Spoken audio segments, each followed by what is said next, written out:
mwaka. So for this reason, Nagomba muri kino gitondo I want you this morning, ndagutera inzara n'inyota yo kwifuza gukura ku I buryo want bw'imhemu. you to have a hunger and a thirst to grow in the Tu as Lord. besoin de grandir, d'être mature spirituellement. You need to grow spiritually.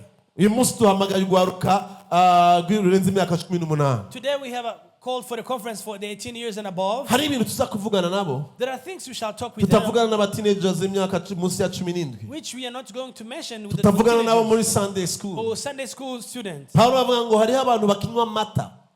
Because the Bible said, Paul said, there are some who need milk, Ariko hariho n'abajya inyama zigumye. but there are some that needs meat Kubera ko ari urugezo abagize ko gukura. because of a certain level of faith. and Nimba understanding. natwe dukura mu buryo bw'umubiri, If we grow physically, niko kandi bimeze no mu buryo it bw'imhemu. is the same with the spirit realm. Bibiliya tubwira ko hari abantu bakiri inzoya mu ijambo The Bible ry'Imana. says there are some people who are like babies. Ntibivana n'imyaka bamaze. It's not about how many years in the Lord. Bivana n'urugezo bagezeho kurya ijambo rigahinduka ubuzima bwabo bwa But misi it's all yose. about the word of God they have taken and Urugezo become bageze alive. kubwo kwiga The level of no understanding kumenya. and comprehension. Ibyo bari bavuga ngo ntibishoboka The bigahinduka things they ibishoboka. said was not possible. It Hari became umuntu possible. wigeze kuncokoza nkiri umwana mutoya muri primaire. When I was in primary school, somebody was kidding and they said Barakunda kuncokoza baje muhira. they used to have fun. Nakunda ibintu by'ibiharuro. I love mathematics, Ngerageza kubereka ibyo nize mu ishure. and I would tell them what I have learned, Bakambaza and they would ask mu me. gifaransa ngo 3 plus 2 égale I say, combien? 3 plus 3, Cinq. and they would say 5. 7 plus 3 égale combien? 7 10. plus 3, and then 10. Hanyuma acarambaza ngo And then he asked me, cette fois-ci 3 moins 5 égale combien? 3 minus 5 equals, Chandaduka natwega na and I jamahasi. laughed, and I was like, what? It's Ntibishoboka. not possible. Are you Bitatu crazy? ntibishobora gukuramwo bitanu. No, 3 minus 5, come on. Ntibikunda. It's not possible. Wowe gushaka kuncokoza?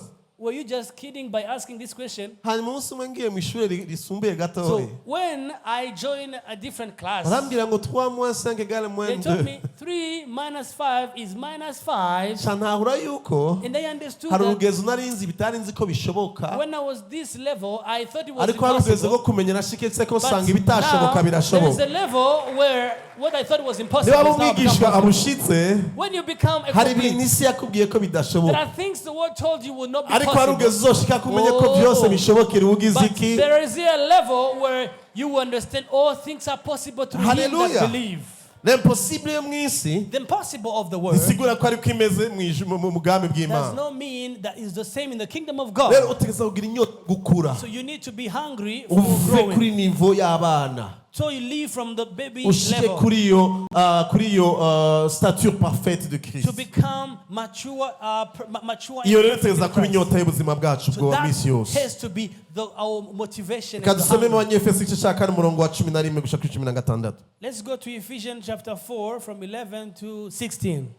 Abanyefeso igice cya 4 kuva ku murongo wa 11 gushika ku wa 16 haravuga ngo kandi yahaye bamwe kuba intumwa, abandi kuba abavugishwa nawe, abandi kuvuga ubutumwa bwiza, abandi kuba abungere n'abigisha, kugira ngo abera babone gutungana, baheze bakora igikorwa cyo kugaburira iby'Imana, bubaka umubiri wa Kristo, kugeza aho twese tuzoshikira kugiriranira ubumwe buva ku kwizera no kumenya umwana w'Imana, kandi kugeza aho tuzoshikira kuba abantu bakuze no ku rugezo rw'ubwinshi bwo kunengesera kwa Kristo. Haleluya.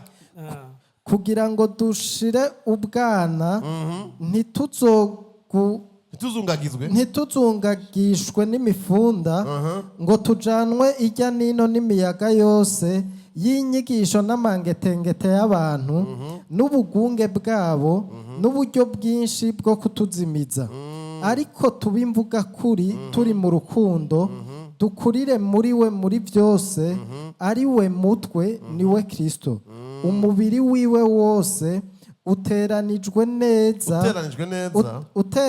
neza ufatanijwe n'ibifashisho by'ingingo zawo zose, nk'uko igihimba cose gikora ibango cagerewe kuri we niho uronka ugukura kwawo ukubakwa mu rukundo. Okay, mchongereza asome 14 na 15 gusa. Let's go for Ephesians 4 and verse 14. It says, "Then we will no longer be infants, tossed hallelujah. back and forth by the waves and blown here and there by every wind of teaching and by the cunning and the craftiness of men in their deceitful scheme. Instead, speaking the truth in love, we will in all things grow up unto him who is the head, that is Christ." Ijambo ry'Imana twetse yuko hariho abana inzoya zo mu abana ba mu buryo bw'imwemu.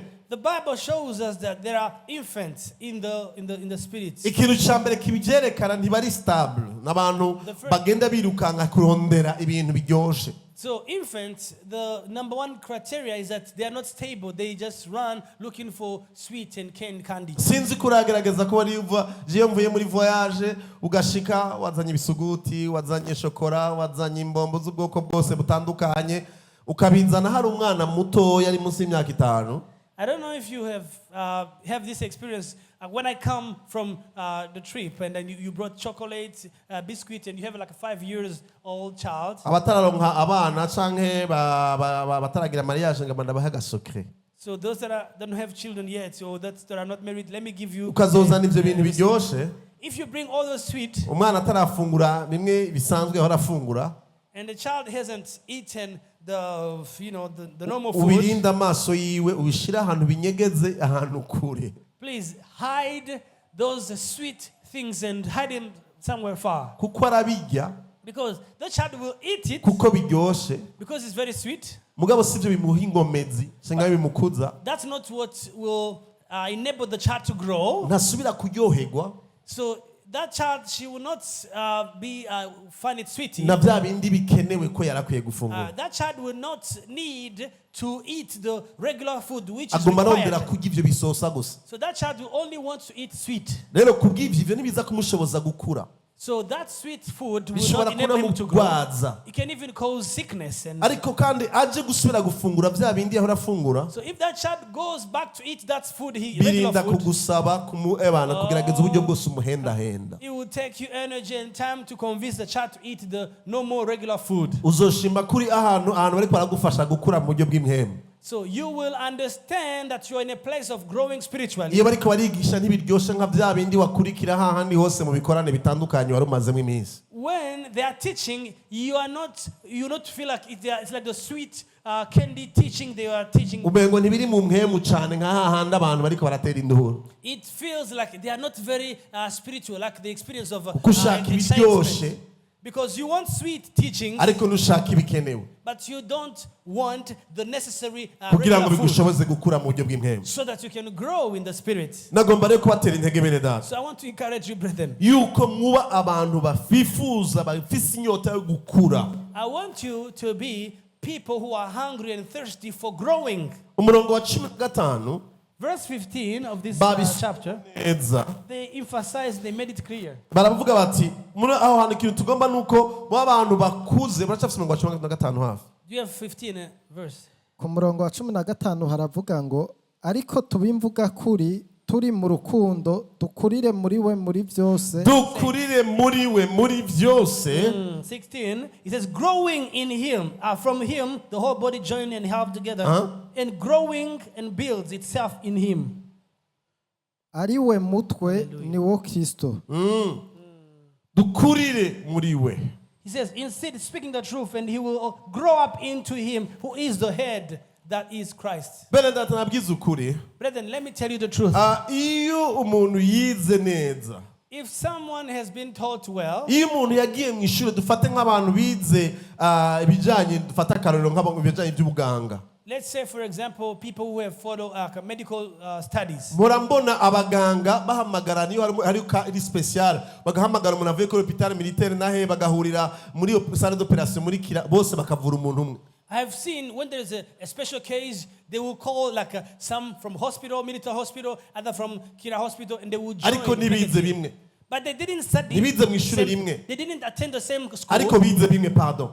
They didn't attend the same school, but they studied the same topic. urashobora kugenda kugana ku muganga umwe hakwandikira umuti wagenda ku yundi hakwandikira wa undi nyene kandi batavuganye kandi batize mu ishuri rimwe. You can go to a doctor and they will prescribe you one thing and another the same thing, and they didn't communicate. kuko hari ukuntu bakiriye inyigisho Because there's a certain way they have received the zica teachings, zibazana kuri iyo nivo yo gutahura ingene bakora ibintu cyo kimwe. and it has brought them to a certain level of doing things the same way. hari umukozi w'Imana ageze kubigiramwo akantu k'iblage. So one minister kind of was like he said it like a joke.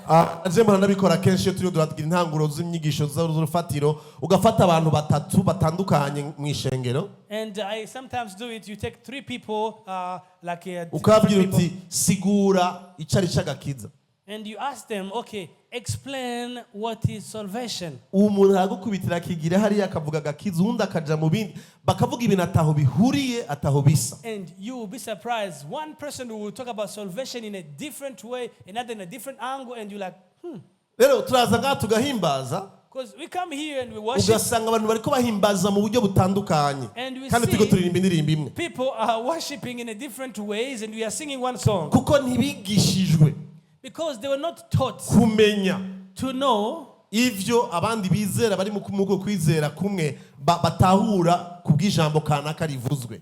they were not taught of how other people believe based on a certain word. Nico gituma tubankuraje bene data That's why we encourage you, brethren. yuko imbere yuko mu banyeshengero bawazise Before you be a OASIS member, muca mu nyigisho zitoyi zidufasha kumvikana ibintu bikuru bijanye n'agakiza. that you go through the basic teaching which help us to understand like the foundation about hari salvation. umuntu umwe yigeze kuza ngaha hari umukozi w'Imana avuga ati je ngomba kwakirwa mu ishengero Someone came here and he was a man of God. He says, I turanzi want ko to be, nahora nkorera Imana and he says, you know me, mugabo and you know ishengero that I ryacu serve. ryarugaye unarinje kwifatanya namwe And our church is closed now. I want to join tunashaka you. rero munyaki And he said, I want you to welcome me. namubwira ni vyiza He turabinezererewe said, thank you, that's good. mugabo inyigisho ziba kuwa mbere kuva isaa 11:15 ku But the mugoroba. teaching is start from Monday 5:30. Ikindi mukozi w'Imana And he said, no, I'm a erega servant. ingorane si ukubera ko tubibaza gutakijijwe And the problem is not, we don't, it's naho not that bishobora we are gushika navyo doubts. nyene It's not that we doubt that you are saved, but it may also happen, you know. kurashobora kwitwa umukozi w'Imana mugo utaravuka ubwa kabiri Because you may call yourself a servant of God and you are not ariko born icyo again. tuba twifuza igituma tubasaba kuja muri zijya nyigisho What we want, the reason why we want you to be part of that nuko hari teaching, ibintu ngendegwa ko tugomba yuko mutahura co kimwe nkuko tubitahura ngaha mu because muryango there are w'ishengero some foundation we want all of us to understand kugira ngo together. tugusigurire tuvuze gukizwa cyangwa kuvuga ubwa kabiri tugombye kuvuga iki So that when we're talking about salvation or to be born again, what do we mean? kubw'ivyo niba waza mu ishengero uzobuza icyo turiko turavuga So for this course, if you join and become a church member, you know our language. kandi And, our ushobora understanding. guhitamo ugacuvuga ati kuko numvise bidahuye n'ivyo nemera bayi ngiye ahandi hantu And at the end of the teaching, you may say, okay, because it's not in line with what I believe. Okay, nuko goodbye. tugomba kuguha insobanuro y'ibintu by'urufatiro ku bijanye n'ukwizera kugira ngo turabe ko tuvyumva co kimwe naho umaze imyaka 50 mu gakiza That we want to give you the basic of salvation, even though you might have 50 years in the Lord. kugira ngo twihashure yuko igihe cyose tuzovuga umubatizo urumva ico tuvuga tuvuze ishengero rya Kristo wumva ico kigomba gusigura. So with that, we make sure whenever we talk about baptism, water baptism of the Church of Christ, so we have the cyangwa same umubatizo understanding. w'impemu tugombye kuvuga iki Or if we talk about the baptism in the Spirit, what do we mean? rero ivyo tuba tugomba kugira ngo tuvyumve co kimwe. So we want all of us to understand, to be on the same page. rero ngaha ijambo ry'Imana tweka ngo niwamara gukura So the Bible says that after we have grown up, hari ikintu gica kiba reka tusubire mu gato sinzi ko tuje ku murongo wa 16 twumve. let's go to verse 16 and understand carefully. umurongo wa 16 turavuga 16, it ngo says, umubiri wiwe wose uteranijwe neza ufatanijwe n'ibifashisho by'ingingo zawe zose kuko igihimba cyose gikora ibango cagerewe kuri we niho uronka ugukura kwawo ukubakwa mu rukundo. subira inyuma gato subira inyuma hera kuri 14 cyake ndiko ndarondera 14, go back to verse 14. umurongo wa 14 uravuga ngo kugira ngo dushire ubwana icyo ari cya mbere So no longer be infant, ntituzungazungishwe n'imifunda tossed back and forth by the waves, ngo tujanwe ijya nino n'imiyaga yose y'inyigisho n'amangetengete y'abantu bandanya n'ubugunge bwabo n'uburyo bwinshi bwo kutuzimiza. umurongo wa 15 ariko tube imvuga kuri turi mu rukundo tubivuga kuri turi mu rukundo Speaking in truth in love, okay? dukurire muri we muri byose dukurire muri Kristo muri vyose We will in all things grow up into him, okay? ari we mutwe ni wo Kristo. Who is the head, that is Christ. umbabara gato isubira kuri 13 Yes. Go to 13 verse. umurongo wa 13 uravuga ngo kugeza aho twese nico neko ndarondera ha Until we all reach unity.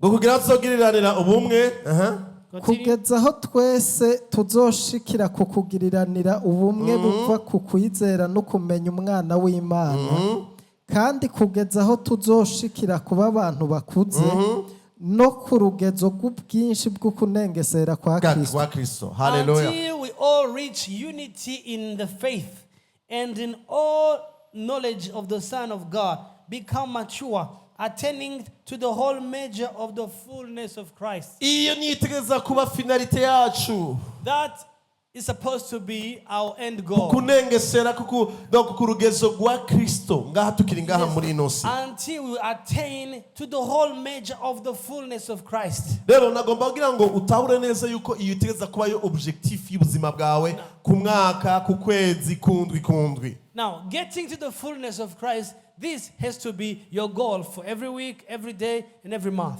kandi ikindi kivuga ngaha nuko iyo tutaronsa abantu bakura nituronka n'abantu bashobora kubananya igikorwa ba mu burongozi bw'igikorwa c'ishengero canke mu bwami bw'Imana. So when people are not growing, we are not going to have people who will take responsibilities in the church. Petero wa mbere igice ca 5 umurongo wa 1 gushika ku murongo wa 3.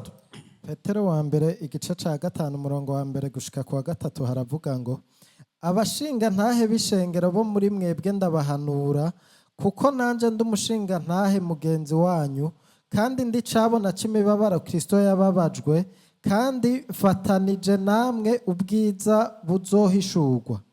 Muragire ubusho bw'Imana bwo muri mwebwe mutaburagira nk'abagoberewe ariko mubikunze nk'uko Imana igomba.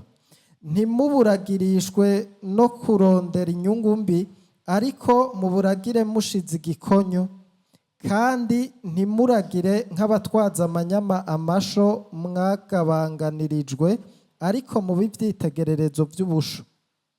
To the elders among you, I appeal as a fellow elder, a witness of Christ's suffering and one who also share in the glory to be revealed.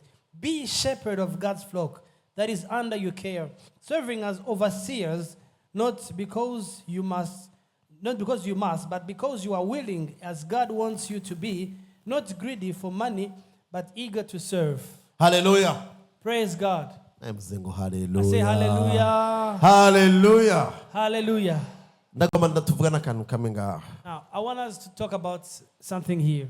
Murazi iyo turi mu gikorwa c'Imana cyane cyane mu ishengero, You know, when we are in the ministry and especially in the kubera ibintu church, twamenyereye mu gihugu no mu ngene iby'intwaro bitunganywa mu gihugu, because we are used to a certain way of leadership and authority, twaba twumva twifuza ibindi byose byiza twokora mu ishengero mugabo ntituje mu burongozi bwacu. we always want to do good things, other good things, but not be part of the leadership. Ntitube mu bantu bashobora kuba mu bagabura ivyera abantu bakorera Imana bakoreshwa n'Imana mu burongozi bw'igikorwa cayo. Not being part of the people that are being used by God in the leadership, in the top leadership. Kenda nari nzi ngo nuguca bugufi Before I thought it was a humility, kuko niko nari meze, because that's how I ariko was. nasanze bimwo orgueil n'ubwibone, But I found there was a level of pride. kuko rakiyo tuvuze ngo mwami turababura tuganza Because if we say, Lord, we are yours, and nuko you- tumwiha ngo bari bafata ingingo agomba ku buzima bwacu. is that we give ourselves to him so he decide about our life. Ego se wifuza kuba umupastori, Obviously, it's not you who decide ego to se be a pastor, wifuza kuba umudiyakoni or you decide to become a canke deacon, umurongozi muri departement y'igikorwa or a leader in this canke department, umuprofeti canke umwigisha, or a prophet or a teacher. me But utegereza kwama witeguye you need to be ready ko nyene intama nyene ubwami nyene ishengero that the owner of the sheep, mu bugombe bwiwe in his own will, ashobora kudesida kwejo wewe he may decide that you tomorrow uzobura umwungere, you will be a pastor, kuzobura umuntu ukoreshwa igikorwa cyo mu bwami. that you will be someone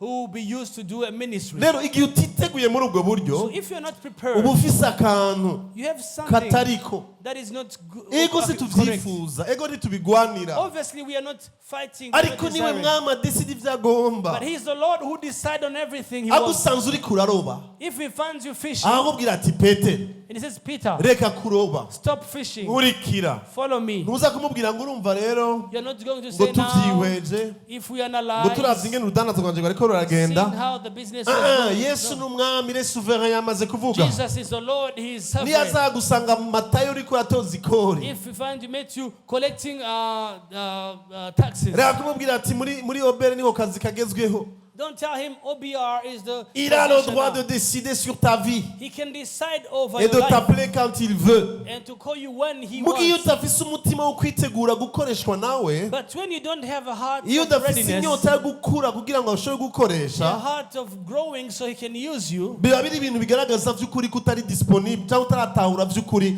uruhara rwawe mu it bwami. shows that you are not available, you don't know your role in the kingdom. Nico gituma ikintu ca mbere uca wihanizwa That's why the number one thing that you will be requested. nuko udashobora kwidoga mu bitagenda neza mu gikorwa c'Imana. You shouldn't complain of what is not going Kuko well. kumbure wewe niwe Imana yatoranije kugira ngo ubinyishe ico kibazo, Maybe you are the one that God has chosen to solve that ariko problem. kubera kutigeze ugira inyota yo gukura But because you didn't be hungry no for kuba growing disponible, and available, Imana ntishobora kuguhamagara ngo igukoreshe ivy'ubuhizi mu bwami God bwayo. cannot call you and use you to do great things. Abantu bose mubona Imana ihagurutsa muri runo rungano, Everyone that you see God raising in this ugiye kuraba mu generation, buzima bwabo bwa misi yose, if you see in their daily life, ni abantu batariko bararondera amatitre, they are not looking for titles, ntibariko bararondera ibikorwa vy'Imana kugira ngo babe ama responsable, they are not looking for some ariko bariko responsibility, bararondera kumenya ijambo ry'Imana gusumba ibindi vyose. but there are people who are seeking God's Uko word. biga ijambo, The more you learn the uko word, barondera the ijambo, more you seek uko God, ijambo rihinduka ubuzima the bwabo, more the word become their niko life. Imana ivuga ati uriya muntu ndashobora kumwizera How God will say, I can kuko trust arazi him ivyo ngomba ko akora. because he knows what I want to do. Arafise inyota yo gushobora kumenya ubugombe bwanje He ku has bugingo a hungry bwiwe. and a thirsty to know his Rero bene will. data, iyo urinze ubona umuntu ari akijijwe So when you see someone born again, ariko yumva umenga ibintu vyo gukorera Imana ntibikwiye kuba ivyiwe, but who says serving aba God is afise not my ahandi business, hantu he might have somewhere anezererewe gusumba kwizera Imana ko ariyo that imuroraniza mu he's buzima bwiwe. rejoiced about more than he's rejoiced in the God things. Ego yireke bariyidesida, Okay, let God mureke bari decide. bafata ingingo Let God take the decision yuko agukoresha muri iki canke kiriya canke atagukoresha. to use you in this or in that, or if he doesn't want to use you. Ariko mu gihe cose warondeye kumenya ijambo ry'Imana, But every time you seek to know God's ukagira word inzara n'inyota, and you are hungry and thirsty, ubuzima bwawe ntibushobora kubandanya uko bwari your busanzwe. life can never be the same. Nagomba kukubwira mwene data, I want to tell you, brothers, reka kurondera umugisha ku Mana, don't seek for God's blessing. reka kurondera umugisha ku Mana. Don't seek blessing from God. Imana ntiyavuze ngo nzohezagira abantu uko nshatse, God didn't say, I will bless the people however I ariko want. yavuze ngo niwumvira But he ivyagezwe says, if you obey the uzoronka command, umugisha, you shall receive. kuko barako ari ivyo wamenye ukabishira mu ngiro mu Because there buzima are bwawe. things that you have known that you are applying. Nagomba muri uyu mwanya mutoye So I want us in this moment ndagutera ishavu to frustrate you, to ryo kurondera kwigisha ishure rya give you a Bibiliya, holy anger, ryo to kuba learn the ahantu bariko Bible, barigisha ijambo ry'Imana, to be in place where they are teaching the ryo word, gusoma ijambo n'igihe wumva umengo ntibari comfortable kurisoma, to read the Bible even if you feel like it's not comfortable ku now. rugezo rugera ahantu avuga ati mbega kumenga ivyo bintu kubironderamo ikindi kintu, ariko abantu batariko baratahura ntibazoba bariko baramenya ahantu uri kuraja mu buzima bwawe bwa misi In a yose. way that other people will start questioning, what are you looking for? Kubera iki? Why? Kuko niwamenye ukuri kw'ijambo Because ry'Imana, if you know the truth of the word, naho utoba umupasitori, even if you don't become a pastor, urudandazwa rwawe ruzogenda neza gusumba ubwo abandi badandaza your iruhande business yawe. will become better than other business. Niwamenye ijambo ry'Imana, If you know the word, amashure yawe uzoyarangiza neza gusumba uko abandi banyeshuri bariko you will be barayiga. successful in your study more than any other Niwamenye study. ijambo ry'Imana, If you know God's word, rizogucira inzira hatari inzira. inzira, He will make a way uzoronka where there was no promotion mu way. kazi You will be promoted atari at uko your wagiye place. kubigwanira mu buryo Not bw'umubiri, because you have fought about kuko mu it. ijambo ry'Imana harimo byose, Because in God's word, there is ariko everything. biravana n'iyo nyota ufise. But it's all dependent on hunger Ico and the kirahambaye thirsty. mu buzima bwawe. That's very important. Haleluya, Praise God. haleluya. Praise God. Si ibintu bipfa kuza gutyo, It's not something that will come by itself, ariko ni ibintu ugiramwo inyota. but you got to have a hunger Bene for data, that. nk'abantu Imana yaduhaye muri umuryango w'ishengero rya As Oasis, people that God has given us, mpwemu yera numva umutima wanje muri kino gitondo. Holy Spirit knows my heart. Numva nifuza ko ndababona muri abantu bafise inyota yo kumenya ijambo ry'Imana kurugezaho mutunanira kujera. I want you to be like a group of people, hunger and thirsty, to the point it's even hard to manage you. Aho mutugora mudusaba ibitabo twasomye, mudusaba tubabwire ibintu twaravye, musaba ahantu hari ishure, hageze mu isoko mudasiba, hageze ahantu mudusaba urushaka kuza kwiga mu kindi gihugu ijambo ry'Imana kuko mufise inyota. Bene data, ivyo nivyo bizodukuza, suko gusa twaje gusenga kwa Mungu. So that you become people who will ask for the kind of books we have read, for the schools we have attended, for the whatever, so that you will not only be in a place that you come on Sunday and you enjoy Sunday. Reka naho nabitegure reka mpindure gato. Let me change even if I didn't prepare that. Abicongereza muri hangana turabasigurira mu kana. For the English speaker, apologize, you explain. Armel, nashaka utubwire mu majambo make wewe mu bijanye n'ijambo ry'Imana. En plus yuko warize université nibiki wakoze kugira ngo wige ijambo. Nahe mashuri ya Bibiliya wize nibigukora kugira ngo umenye ukuri kw'ijambo ry'Imana. Ntahe yawe mu Kirundi. Cyangwa mvuge mu Congereza nsigure naje. That's a surprise question, but I will go for it. Okay. For me, reading God's word, when I got saved. We'll start by studying. Studying. Mugabo ahantu mu ishure pana we byo Okay, byose. it's cool. Okay. So, studying the word of God. Mu kwiga ijambo ry'Imana, For me, when I was at school in university, igihe nariko ndiga muri université, I was attending 2 degrees at the same time. niga amashuri abiri yo muri université muri ndavyigira rimwe. Law and social work and development. Nariko ndiga ibijanye n'ivy'amategeko kandi ko ndiga ibijanye no gutera imbere bya social development. Development social sense. So I was born again when I was studying. I got at university. Nakijijwe ndi muri université. So then by God's grace, I asked for the top leadership of the university Ndasaba muri université if I can attend theology classes. ko nshobora kuba kandi niga naho kumbura atari byo yagomba kuronderamo graduation mugabo yiga Classes. theology muri uwo mwanya nyine ariko ariga amande ma class. Courses that will help preach like exegesis, like some theology classes which will help me understand like the Greek.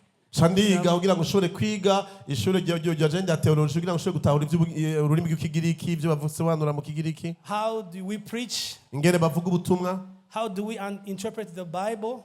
Ingene ushobora gusobanura ibyo muri Bibiliya. So in the evening, ku mugoroba I was attending what we called like a Bible foundation for 2 days, Monday and Fridays. Kuwa gatanu gushaka kuwa gatanu kuwa mbere kuwa gatanu niga mu bijanye n'ivya Bibiliya by'urufatiro. And at the same time, Muri ico gihe nyene I was attending another class called El Shaddai, IBH, IBH. Yiga muri ndi shure ryitwa IBH for 2 years. imyaka ibiri. Some of you have attended that school. Abaranye baragize na je naragize. So it was Friday and Saturdays, Kuwa gatanu kuwa gatandatu or Monday and Fridays. canke kuwa mbere no kuwa gatanu. So there was at Hope Africa this theology study classes, Niga muri Hope Africa nkiga ivya theology. and there was at Bomberger, the church I used to attend, this Monday and Fridays. Ku ishengero hari ishure ryo kuwa mbere no kuwa gatanu. And there was El Shaddai Friday and Saturday. Canke depends ngenda on the kuwa days. gatanu kuwa gatandatu muri El Shaddai muri IBH. But at the same time, Muri ico gihe nyene I was reading books that I cannot tell you. kandi narasoma ibitabo byinshi ntushobora kubabwira some examples of books. Benny Hinn books. Ibitabo by'umukozi w'Imana twa Benny Hinn. Good morning, Holy Spirit. Mwaramutse muhemu yera cyo n'igitabo kizwi. Pastor Chris Oyakilome. Umukozi w'Imana yitwa Pastor Chris Oyakilome. Maybe 1,000 of hours. Namaze kumbura amasaha ibihumbi. Honestly, 1,000. By'ukuri nk'ibi amasaha ibihumbi. listening to the teaching. numviriza inyigisho. Miles Monroe books. Miles Monroe umwe yigisha ibya leadership. So I got, after the masters, I got a school in the US. Canaronga n'ishure muri Amerika maze kurangiza amashuri. Online. Niga nkoresheje ubuhinga bwa ngurukana bumenyi. So it was Christian leadership. Bigisha iby'uburongozi bw'ubukristo. It was a master's program. Ni masters bita mu Kirundi. Bon. But okay. So and there also another masters at Hope Africa University. Nakana ariko ndiga kandi n'ivyo nibijanye na canke ku rugo rugezo rwa master muri Hope University. I'm embarrassed to talk about it because I'm not saying it because I learned a lot, no. Sindeko nabakora ko nize byinshi. But something about teaching, learning the word which I want to emphasize. Ibijanye no kwigisha bari byo nagomba kuvuga ko. Because all of this is theory. Ibyo byose n'amateori. But one thing which I found very precious, which I still want now, and I'm not doing it the way I Ico want. ikindi nkikeneye kandi uyu munsi yo kirafasha naho ntarabishikako neza. There was my private time with the Lord. N'umwanya wanje marana n'Imana. I want it so much. Ndabifuza cyane. Sometimes okay, if you give an example, we are teaching, and okay, average of time you spend when you have enough time to spend with the Lord, how long you take, and what do you do in that time? Go ahead. We are so teaching. For me, the moment I cherish umwanya nkunda gusumba iyindi is Sunday afternoon. Ni kwa Mungu après-midi. Because I can take time kuko mba to mfise come umwanya here, ukwiye kenshi nza ngaha kwishengero or stay at home when there is a crusade, canke nkaguma muhira or stay there, or kenshi stay ndaja there, murajya whatever, amakora anywhere. canke hajya hanze. But How long you take? it depends on time, but it's not less than 1 hour. Mugabo sinshobora kuja munsi y'isaha imwe. But one thing what I do, Ico nkora muri uwo mwanya I speak in tongues mvuga mu ndimi more often, cyane gusumba so that what I have learned, what I have, kugira ngo vya bindi nize I will build the kugira ngo foundation. vyubakwe muri jewe. So you have learned, warumvise warize, but you build on, because the Bible says, build yourself on the most holy faith. kubera ko ijambo ry'Imana tubwira ngo twiyubake mu kwizera kwera. Another thing is to build a bank of prayer.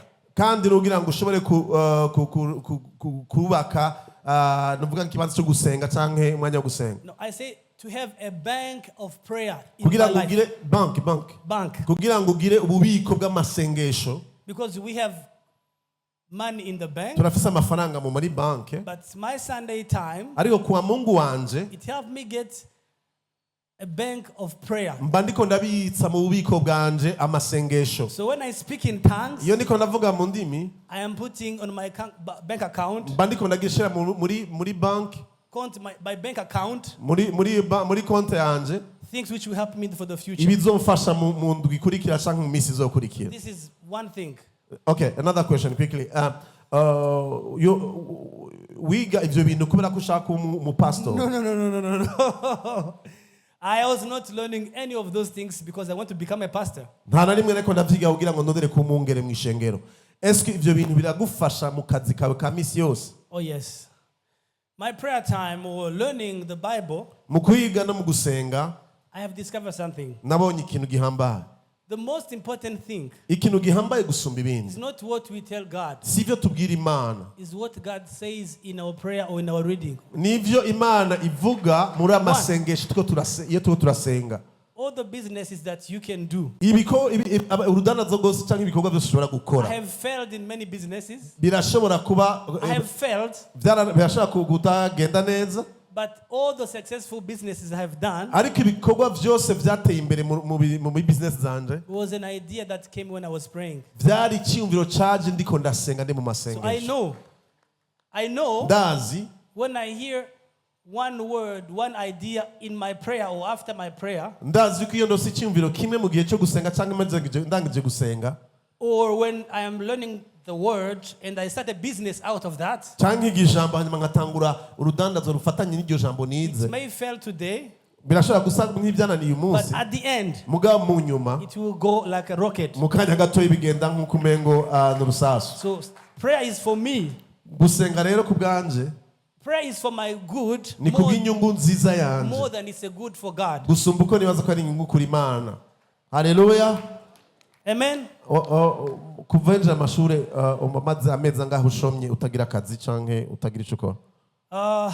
After I studied my bachelor's, Kuva ndangiza baccalaureat I thought I was qualified to have a job. nari nzi ko ngiye nce ndonka akazi. But I spent months and months without a job. Sinamaze amezi n'amezi ntagira akazi.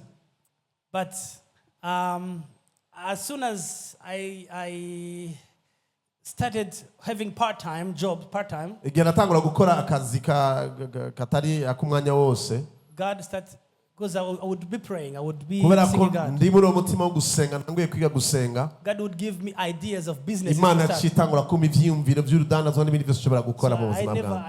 I never sinigeze mbaho ntagira ico niko nakora. So I think ndibaza God does not support unemployment. He's not. Imana ntishigikira abantu batagira ico bakora, yuko abantu batagira ico bakora, because He created us to work. kuko Imana yaturemye ngo tugire ico dukoze. But how do we get ideas from God? None ni gute turonka ivyiyumviro bivuye ku Mana? It's through revelation Biciye mu guhishurirwa and through prayer. bivuye mu In masengesho. our life, Mu buzima bwacu upward and forward. no kubana twitera imbere kandi tuja Upward and hejuru, forward. pana gusubira inyuma. Upward and forward. Nanzi ko mumvise ko twokomera Imana amashi kubw'ivyo. Haleluya.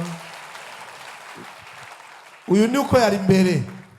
So He chose me because I was standing next in front. Hari undi mwicaranye utazi. There's someone that you're sitting next to. Niba mubona ariko aratera imbere muzo ariko arimwo. If you see anyone progressing for Ni what he's bitabo doing, asoma, it's a book he ni reads. Bibiliya abamwo, It's a Bible he ni reads. ishure rya Bibiliya agenda kwiga, It's a Bible school ni he. ndagenda afata umwanya wo kubana n'Imana. It's the time he takes to be with God. Reka kurondera ibindi n'ahandi hantu vyose Don't biva. look for magic, for any other mysterious Rero thing. umwigisha wa Yesu Kristo agira iyo nzara, So a disciple of Jesus, he needs to have that agira iyo hunger nyota, and thirsty for that. arondera gukura. He wants to grow. Bene data, murabona ngaha dufata abariko baraduha iminota yo mwana two turababwira ijambo ry'Imana kandi tunyarutsa muri rusange. See, here they are giving us how much time is remaining, so we're trying to be fast. Kandi twigisha tuzi ko hariho abatarakizwa bagikizwa n'abamaze imyaka myinshi mu And we gakiza. teach here, we know there are some people who are not born again, who are recently born again. Ntidushobora kubaha inyigisho zose zikwiriye twifuza kubaha. We cannot give everything we want to give for the Ariko ku time. munsi wa mbere mu isoko par exemple, But on Monday, like in the Bible Ejo. school, like tomorrow, nzoba mfise amasaha abiri n'imiburiburi. at least I have 2 hours. Nta ruwanje iriho, There's no worship, nta masengesho tugira, there's no prayer, haba ari eka ngaha, there's a screen here, haba ari powerpoint, there's a PowerPoint haba ari projection, meza ngaho, a table umuntu there, wese ariko arandika, everyone is writing. tugenda mu rugendo buhoro buhoro tudugana mu gutahura ivy'ijambo So it's ry'Imana. a journeying together, trying to understand. Kubereka ibibaza kubirengeye. Why do you think you are more important? Kubera ko mva umenga ivyo ni ivy'abantu bato batagira ico bakora. Because you think it's only for small Nuko people. utaratahura ubutunzi burimwo mu kuba umwigishwa abushitse wa Yesu Is Kristo. that you don't understand the riches to Kiretse be a ikintu disciple. kiri extreme kirenze ku rundi rugezo kikubuza gushobora kuba ahantu wiga ijambo. Unless there is something special that is blocking you Murumvise from ko hari learning. amashuri online. You heard there's like online courses. Kubera ko udafaka kuja mu yindi shuri niba uguti ibyo mu isoko kumbure bagiye abantu sindabemera cyane ibyo batwigisha cyangwa iki ariko fumurondera ahantu uvuga uti ndondere menye nsome ibitabo ndondere ingene ushobora kumenya ibijyanye n'ijambo ry'Imana rivuga. But you need to find books and YouTubes and try to know what the Bible says. Mu kurangiza reka dusome Yohana igice ca mbere, Yohana wa mbere igice ca kabiri umurongo wa 6. In finishing, let's read 1 John chapter 1 and verse 6. 1 Jean 2:6. 1 Jean 1 2:6. John chapter 2 and verse 6. Yohana wa mbere igice ca kabiri umurongo wa 6 haravuga ngo uvuga ko ahora muri we akwiye nawe kugenda nk'uko agenda. Whoever claims to live in him must walk in Jesus as Jesus did. Hallelujah. Oh, praise God. Hallelujah. Amen. Mwajumvise cyo So you suramo. didn't hear that. Uvuga ko ahora muri we Uvuga ngo ahora muri Kristo Whoever claims to live in him akwiye nawe kugenda nk'uko uwo yagenda. must walk as Jesus did. murumva ngo akwiye kugenda, c'est la vie de tous les jours. This is a daily walk. Ntushobora kuvuga kuri muri Kristo Yesu So you cannot say you are in him utabayeho nkawe. if you don't live like him, utavuga nkawe, if you don't speak like him, udakora nk'ivyo yakora, or do what he did, ntibica bikunda kubishika kwijana kwijana. it doesn't say you reach 100%. Mais c'est un processus, n'urugendo ugenda kandi urufisemo intumbero. So it's a journey, it's a process that you take with a purpose. Nagomba muri uyu mwaka tugiye gusenga, So in this time we're about to mu pray, kurangiza uku kwezi kwa gatatu, as we are finishing the month of ube March, umuntu avuga ati mwami, I want you to be je viens de someone prendre une résolution, hari ingingo mfashe. who says, God, I'm committed. Nari nsanzwe mfise Bibiliya isanzwe, I had a Bible, simple ariko Bible, ngomba kurondera Bibiliya irimo insiguro. but I want to have a Bible with the Bible comments, d'étude. like a Bible study. Nahora ntaja mu isoko, ariko ngiye gutangura kuja mu isoko, naho wowe ejo tuzokwakira. I was not attending a circle, but I will attend even if you come Ngira ntangure tomorrow. kuja kuri Google kurondera ishuro rya Bibiliya nshobora gukurikira à distance. I'm going to look for Bible school that I can follow online. Hanyuma mbaza ababungere ndabaze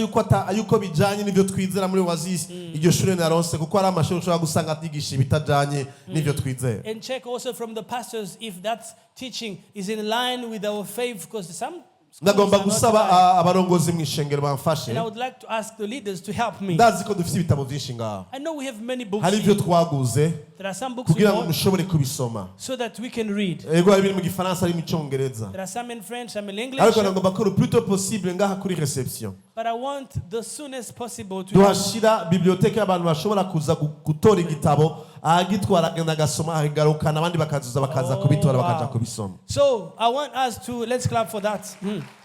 To have a library available so anyone can come and read and take it back. Bene data, ico ni kintu kimwe mu bintu bihambaye bitotuma igihugu cacu gishobora gushaka kurundi rugezo Brethren, rudasanzwe, kwiga this is gusoma. one of the things which will develop this country to read books. Boneho akaryo ko gusaba. I want to take this moment. Mere kuri ariko aratushingira intare n'abandi, Starting from this one. ukaba was ufise given. igitabo wahejeje gusoma cyagufashije, If you have a book that has blessed you, uzokizuzanire bring that book gifasha abandi bantu. so that it can help Washaka others. kizogumara igici wawe, The book will be yours, hanyuma niwagikenera uzokirekipera, but if you need it, you will ariko take it back. ubidisponibirize hamwe n'abandi But make it baze available kubisoma. so other people can read. Haleluya. Hallelujah. Umunsi umwe dimanche One day, Sunday, duhe umuntu yahejeje gusoma igitabo I shall give someone who has read a atwigishe book, muri ico gitabo and gusa. he will teach us about that book. Niba batubwiye ati bonjour mwemu yera, If it's a welcome, good morning, Holy Spirit, naza twibwire ivyanditse muri ico gitabo, let's have someone and come and share with birashobora us. gufasha bamwe bamwe muri It can twe, help some of us. ariko nagomba ngo tube muri uyo mutima, But I want us to be in that nico heart kitudistinga spirit. n'abandi mu vyo dukora Because vyose. that's what makes us different from others. Dukunda ijambo ry'Imana, Let's love God's nkuko word. tugenda mu isoko no muri alimentation tukagura ivyo kurya tuza gufungura. The same way we attend shops and we buy Genda ugure ibitabo. stores and food. Let's go and buy books. La fois passée ndi muri voyage naguze ibitabo bishobora gutwara amafaranga ashobora gushika hafi yegereza hafi amadolari amajana 800. Recently, I bought books which are like 800, which is Kandi almost sinari kubigura 800. kubw'iwanje gusa. And I wasn't buying them for myself. Rero ndaryoherwa iyo numvise ariko arambwira ati ndagomba igitabo nze And gusoma. I'm happy when I hear people asking me, I need a book, I need to read a book. Rero nagomba ngo muri uyu mwaka tugiye gusenga, So I want us in this moment you're going to take.